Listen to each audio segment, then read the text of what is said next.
Section 3, El pecado de Sodoma, Dana Robert Hicks.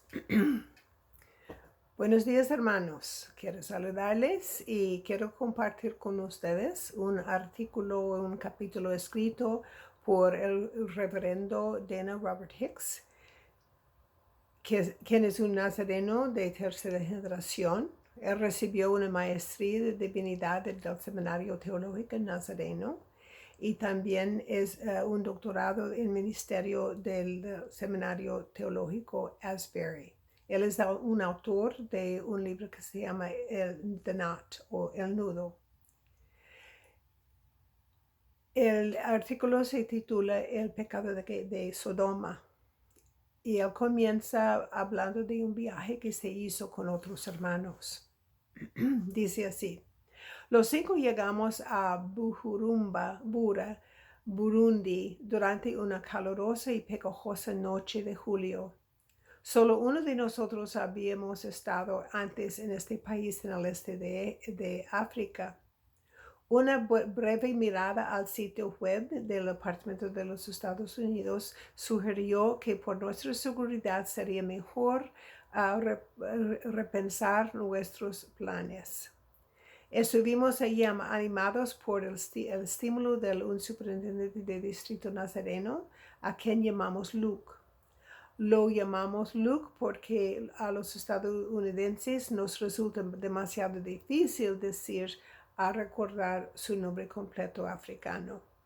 Luke quería asociarse con nosotros en el desarrollo de nuevos ministerios en Burundi y nos invitó a cenar con él en su casa y en el centro de la ciudad de Bujumbura. Apretujarados en el Toyota Corolla viejo y apenas apto para circular, saltamos por las calles llenas de baches en Bujumbura hasta el apartamento de Luke. La falta de luna o de faroles era un presagio y nos recordamos que estábamos en un mundo muy distante de casa. El olor de los fuegos abiertos en los barriles nos recibió y proporcionó la mayor parte de luz para los 5 muzunguas extraños y misteriosos. La palabra Swahili para gente blanca.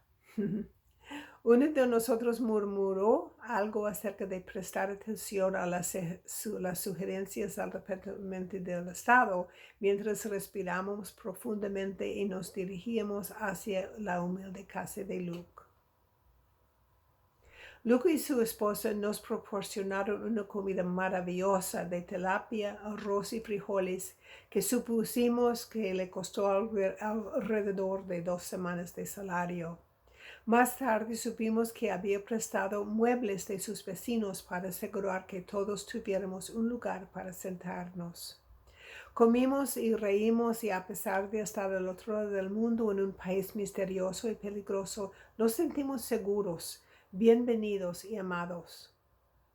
Todos éramos estadounidenses, por lo que era la primera vez en nuestras vidas que nos encontrábamos en una situación en la cual nuestra seguridad y bienestar dependía completamente de la bondad de las personas que no habíamos conocido antes. Pero para nuestros hermanos y hermanas africanos, esta no es una posición desconocida para encontrarse uno mismo. Afortunadamente para nosotros, las actitudes burundeses sobre la hospitalidad se han mantenido intactos durante siglos. El espíritu de la hospitalidad actual en Burundi es similar y como habría sido en el antiguo cercano oriente en los tiempos bíblicos. En el antiguo cercano oriente, la hospitalidad hacia los extraños se consideraba un deber sagrado, debido a que la gente era tan nómada. En el mundo antiguo, los viajes casi siempre se hacían por necesidad y no por vacaciones. Como resultado, a medida que las personas viajaban de una región a otro,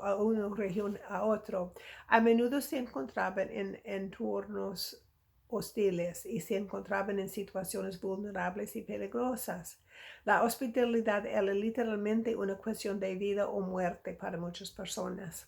Tan profundamente arraigado estaba la ética de la hospitalidad de que un extraño tenía derecho a esperar un trato hospitalario.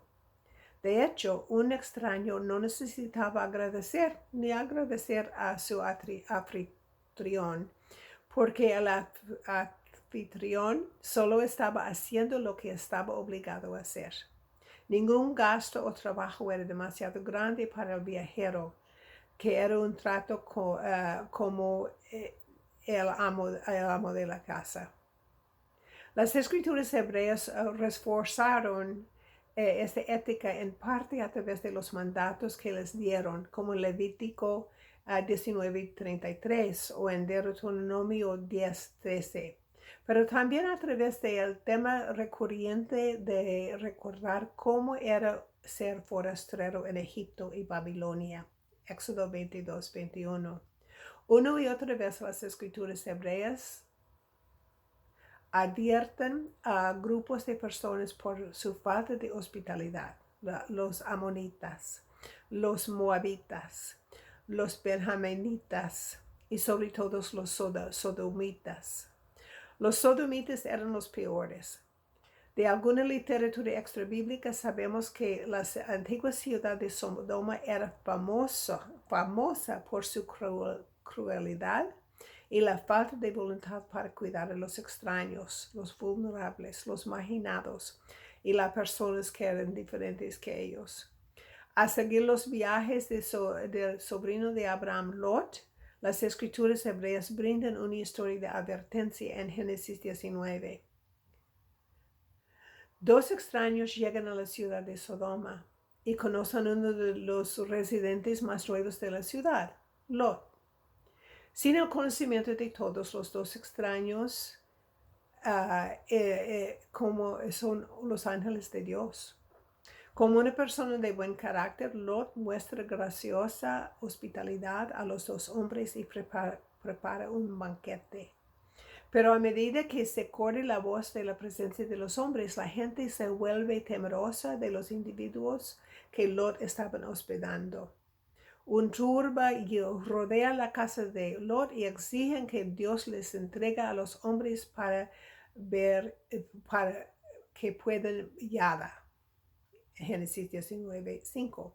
Yada es una palabra común en las escrituras hebreas. Y 99% de las veces la palabra se traduce como saber. Entonces, algunas versiones en el inglés de la Biblia traducen los motivos de los hombres de Sodoma para conocer a los ángeles. Pero a veces las escrituras hebreas usan yada como un eufemismo para las relaciones sexuales, como en el Génesis 4:1, cuando dice: el hombre conoció a su esposa Eva y ella concibió, dio luz a Caín. Como resultado, algunas traducciones al inglés interpretan los motivos de los hombres de Sodoma para violar y molestar a los ángeles. La historia continúa con Lot ofreciendo a sus hijas para apaciguar a la multitud. Nuestras sensibilidades modernas tienen dificultad para entender esta respuesta. Sin embargo, este es un buen ejemplo del grado al que la gente llegaba en el mundo antiguo para practicar la hospitalidad. Sin embargo, la turba sodomita rechaza la oferta de Lot y asaltan la casa. Los ángeles ciegan a la multitud y a la mañana siguiente Lot, su familia y los ángeles huyen de Sodoma para que Dios destruyera la ciudad junto con la ciudad vecina, Gomorra. Es una historia espeluznante y todos estarían de acuerdo que la ciudad de Sodoma era un desastre y haremos bien en prestar atención a esta historia de advertencia y evitar ser sodomitas. En los siguientes siglos, algunas personas han entendido que la historia era una advertencia sobre los hombres, que los hombres tenían sexo consentido con ellos. Así que, por supuesto, de donde obtenemos la expresión moderna sodomía. Sin embargo, el uso de ese término es muy engañoso porque la mafia estaba tratando de violar a los ángeles como un acto de terrorismo, algo que no era poco común en el mundo antiguo, tampoco en la nuestra, porque ocurre en muchos lugares donde hay esa rebelión, sin intentar el sexo consensuado con ellos. ¿Okay? Años más tarde, el profeta Ezequiel, hablando en nombre de Dios, destacaría la historia de Sodoma diciendo: este fue la culpa de tu hermana Sodoma. Ella y sus hijas tenían soberbia, exceso de comida y prosperidad. Pero las historias extrabíblicas incluyen la tortura física de los viajeros por parte de los sodomitas, así como la quema de una mujer joven que se había atrevido a compartir comida con su familia, que moría de hambre. Ayudaron a los pobres y los necesitados. Fueron altivos e hicieron cosas abominables delante de mí. Por eso los quité cuando lo vi. Eso se encuentra en Ezequiel 16, 49 y 50. Las razones por las cuales Dios destruyó a Sodoma. Según Ezequiel, lo que hizo de Sodoma un basurero tan grande que no fue por el sexo consensuado, más bien fue aquellos que dieron la espalda a los pobres y necesitados, a los vulnerables, ya que eran diferentes. En otras palabras, el pecado de Sodoma fue la incapacidad para practicar la hospitalidad. Lo voy a repetir. El pecado de Sodoma fue su incapacidad para practicar la hospitalidad. En el Nuevo Testamento, el autor de Hebreos refuerza la urgencia de practicar la hospitalidad, aludiendo a la historia de Sodoma. Dice: no os olvidéis de mostrar hospitalidad a los extraños, porque haciendo esto algunos sin saber hospedaron a los ángeles. Hebreos 13:2. En las enseñanzas de Jesús, la práctica de la hospitalidad hacia el extranjero entre nos es en realidad la acogida del mismo Jesús.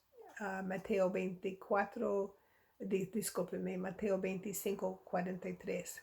Y al contrario, la falta de hospitalidad es un rechazo al mismo Jesús. En las cartas de Pablo y Timoteo, a Timoteo y Tito, va un paso más allá al declarar que uno de sus requisitos de los líderes de la iglesia es gente que practica la hospitalidad. 1 Timoteo 3:2 y Tito 1:8. Cuando escuchamos esto con nuestros oídos estadounidenses, podemos suponer que significa que ocasionalmente deberíamos organizar cenas o tener una habitación libre para visitar amigos. Pero Pablo estaba pensando y escribiendo con una mentalidad más antigua, similar a lo que mi amigo Luke, líder de la iglesia en Burundi, modeló para nosotros. La práctica de la hospitalidad significa acoger, abrazar y amar a las personas que tal vez no nos comprendamos, con las que no nos estemos de acuerdo y por alguna razón incluso a lo que podamos encontrar repulsivas, e incluso para protegerlos de otros que pueden hacerles daño o quieren hacerles daño. Todo el concepto de la hospitalidad es difícil para mí entenderlo. Dice el escritor, soy un hombre blanco, heterosexual de edad media que vive en el país más poderoso o más próspero del mundo.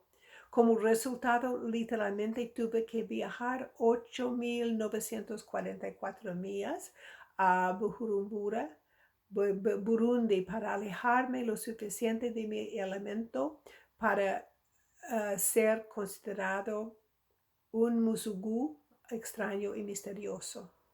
Tuve que viajar 8.944 millas para apreciar lo que significa ser el beneficiario de la hospitalidad verdadera, auténtica y aspirada por Dios.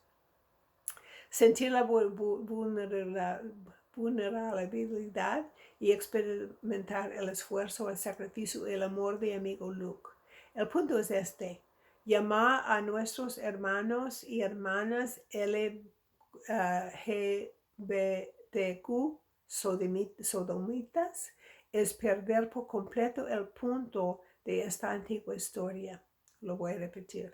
El punto de llamar a nuestros hermanos LGBTQ o gay sodomitas es perder por completo el punto de esta antigua historia. En cambio, quizás la ironía más profunda de la iglesia moderna es que los sodomitas entre nosotros somos aquellos de nosotros que nos negamos a practicar la hospitalidad con los pobres, los necesitados, los vulnerables, aquellos a quienes quizás no entendamos, que los que quizás no estemos de acuerdo. Inclusive podemos encontrarnos repulsivos por alguna razón. Los LGBTQ son los extraños entre nosotros. Las personas gay son los extraños entre nosotros. Los olvidamos de las oportunidades empobrecidas. Los sodomitas entre nosotros, por lo tanto, son aquellos que se niegan a darles la bienvenida. Algunos lectores reflexivos pueden reconocer la referencia de Judas 7 a Sodoma y Gomorra como una interpretación aparentemente diferente de Génesis 19. Sin embargo, la frase en Judas se traduce literalmente como extraña carne. En este contexto diría que la frase se refiere a la naturaleza divina o del otro mundo de los visitantes angélicos de Sodoma. Como resultado, el deseo de la turba sodomita era violar a los ángeles de Dios. Se compara con los pecados de los misteriosos hijos de Dios en Génesis 6, que tuvieron relaciones sexuales con las mujeres humanas y condujeron el gran diluvio en Génesis 7. El augurio está en la raíz del pecado de Sodoma cuando cerramos la puerta a aquellos que Dios nos ha enviado para entrar, para estar con nosotros. Somos culpables de querer una santificación en sus propios términos, mientras que negamos proveer la hospitalidad a los extraños. Si tenemos la integridad espiritual para rechazar el pecado de Sodoma, entretenemos a los ángeles mientras aceptamos todo lo que Dios está haciendo entre aquellos cuya sexualidad es diferente que la nuestra. Esto no es una posición de moda para tomar. Lot y su familia tuvieron que huir de Sodoma debido a su compromiso fundamental de practicar la hospitalidad. La pregunta permanece para todos nosotros. ¿Estarás entre aquellos que están dispuestos a entrenar a los ángeles entre nosotros? Otra vez, la pregunta permanece con nosotros. ¿Estarás entre aquellos que están dispuestos a entretener a los ángeles dentro de nosotros? Que Dios les bendiga, hermanos.